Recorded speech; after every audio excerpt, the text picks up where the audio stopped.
बारकावे काय आहे? आता महाराष्ट्र लोकसेवा हक्क अधिनियमामध्ये सरकारनं आयुक्त आणलेला आहे. आयुक्त काय काम करतो? तुमचं किती लोकांचं ऑब्झर्वेशन आहे या कायद्याविषयी? मला सांगा काय ऑब्झर्वेशन आहे? तर मी गेल्या आठवड्याचा आर्टिकल टाकला. हा तेव्हा आयोग स्थापन झाल्यापासून आज ताजा आहे. आयोगाच्या अधिकारांनी कर्तव्य यानुसार आयोगाने पदवीचे अधिकारी, प्रथम अधिकारी आणि आपल्या यांनी केलेले कार्याची तपासणी अहवाल समाधान देण्यात यावं. बरोबर.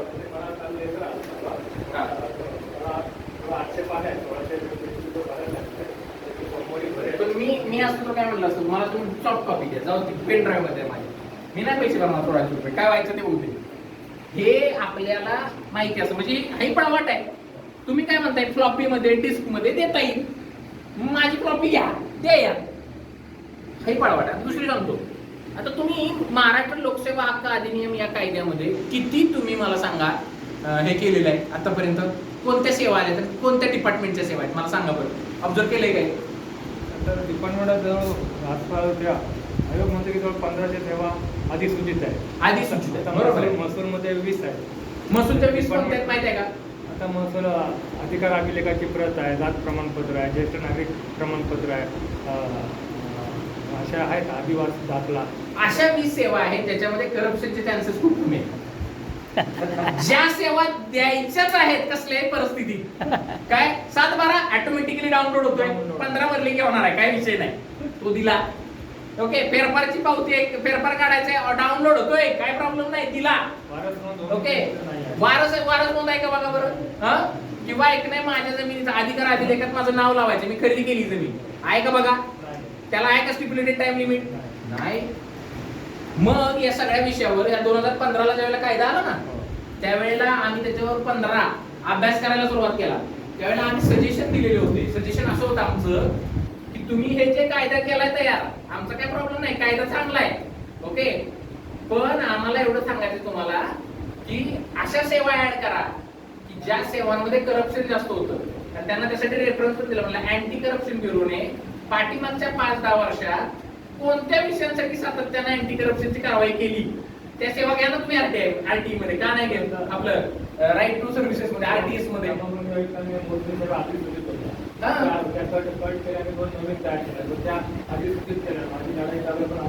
नाही होत आहे ते. म्हणजे याचा अर्थ काय आहे, त्या विषयाचा अभ्यास पाहिजे, बरोबर आहे. इव्हन माझं ऑब्झर्वेशन सांगतो मी तुम्हाला. आता आज सरकारनं महाराष्ट्र लोकसेवा हक्क अधिनियम 2015 आणि त्याखाली नियम 2016 यामध्ये काय सांगितलं सरकारनं सांगितलं की बाबा या सेवा अधिसूचित केलेल्या आहेत, त्या डिजिटल स्वरूपात द्यायला पाहिजेत. त्यासाठी मी आपले सरकार नावाचं पोर्टल सुरू करतोय. म्हटलं का सरकार? म्हणलं आणि त्यांनी पोर्टल सुरू केलं. खोटं बोलले का नाही? व्यवस्थित, काय अडचण नाही, सुरू केलं पोर्टल. पोर्टल सुरू केल्यानंतर बघा डिस्क्रिमिनेशन कसं असतं, कोणत्या लेवलला होतं, सामान्य माणसाला काहीच कळत नाही. आपलं सरकार नावाचं जे पोर्टल आहे, त्या पोर्टलवर ज्या सेवा अधिसूचित केल्या, त्या सेवांना नागरिक स्वतः अर्ज करू शकतात, लॉग इन करून वगैरे, बरोबर आहे. परंतु 2000, मी खूप अधिकारवाणीने बोलतोय, हे 2015 ते आज अखेर त्या सगळ्या सेवाच्या माध्यमातून कितीतरी लाखो लोकांनी सेवा घेतल्या असं डॅशबोर्डवर दाखवलं जातं. प्रत्यक्षात ते सेवा घेतल्या गेलेल्या नाहीत. म्हणजे मी 2000 समजा एक नाही 18ला माझा एखादा अर्ज ऍप्लिकेशन केला असेल, कशासाठी?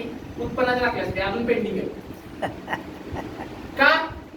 याचा अर्थ 2 वेगवेगळे पोर्टल आहेत जे सरकारचे अधिकृत एजंट आहेत. म्हणजे माहिती सेवा केंद्र, त्यांचं पोर्टल वेगळं, सामान्य माणसासाठी आपले सरकार. सामान्य माणसाला ज्यावेळेस सामान्य माणूस त्याच्यावर अर्ज करतो त्यावेळेस अधिकारी काय म्हणतो, साहेब याच्यावर करू नका, माहिती सेवा केंद्रात करतो प्रोसेस. याचा अर्थ 2 वेगवेगळे पोर्टल आहेत. मी आयोगाला सांगितलं होतं की दोन्ही पोर्टल एका ठिकाणी आणा ना, एक तर त्यांचा आम्हाला द्या किंवा आमच्यात त्यांना द्या, आणा. 2 पोर्टल का? म्हणजे तुम्हाला एका साईडला एजंट चालू ठेवायचे, व्यवस्था चालू ठेवायचे, करप्शन चालू ठेवायचंय. हे बातम्या आपल्याला शोधावे लागतात कार्यकर्ता म्हणून, ओके. आता तुम्हाला कायदा माहिती आहे, बरोबर आहे ना. आता जो आपला विलंबास प्रतिबंध अधिनियम कायदा आहे, त्याला नागरिकांची सनद असं सुद्धा म्हटलं जातं बरं का, नागरिकांची सनद. त्या कायद्यामध्ये प्रोव्हिजन आहे की नागरिकांची सनद पब्लिश केली पाहिजे. किती कार्यालयात होते सांगतो मी तुम्हाला. मला आठवतंय 2016ला वगैरे ना, आपल्याकडे सौरभराव कलेक्टर होते पुण्याला, आणि सौरभराव कलेक्टर असताना मी कार्यकर्ता होतो.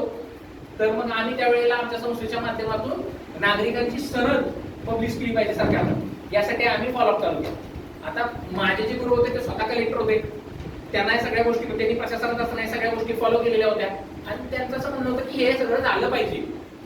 आम्ही कलेक्टरला वेळोवेळी विनंती दिली, निवेदन दिलं, कलेक्टर काय ऐकेना, अशी परिस्थिती होती. एकदा कलेक्टर सोबत माझं भांडण पण झालं.